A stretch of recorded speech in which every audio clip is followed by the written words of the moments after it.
Hello everybody, how are you doing? I hope you are doing well.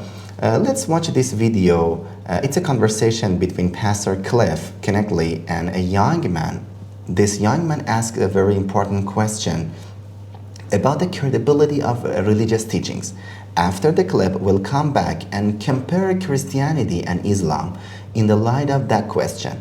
Let's see. Prove to me that these precepts of the Bible are truly what's true revelation. Prove to me that these things are actually there. Now, why do I believe Jesus is reliable? Because the historical evidence of the way he lived, what he taught, how he died, how he rose from the dead, points to his credibility.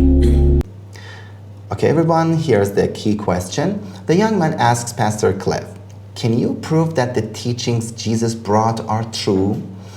As you just heard, Pastor Cliff argues that the historical evidence, particularly the way Jesus lived and died, supports the credibility of his teachings.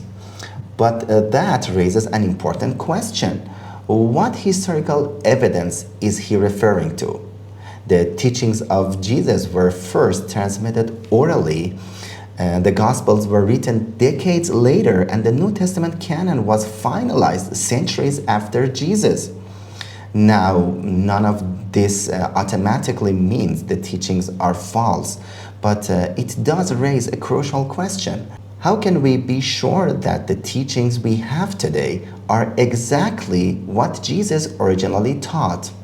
Before we can establish that a teaching is true, we first need to establish that the source containing that teaching is reliable and accurately preserved. Now compare that with Islam. From the very beginning, the Quran was both memorized and written down. The text Muslims recite today is the same text that has been transmitted generation after generation for centuries. But preservation alone is not enough. We also need to know whether the message actually comes from God. Muslims argue that the Quran itself provides evidence for that claim. Here you have an unlettered prophet bringing a book with remarkable literary qualities, profound teachings, and a message that transformed societies and civilizations.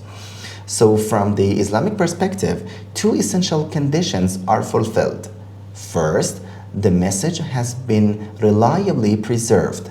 Second, there are good reasons to believe that the message is from God. And if those two conditions are met, then we have a solid basis for accepting the truth of its teachings.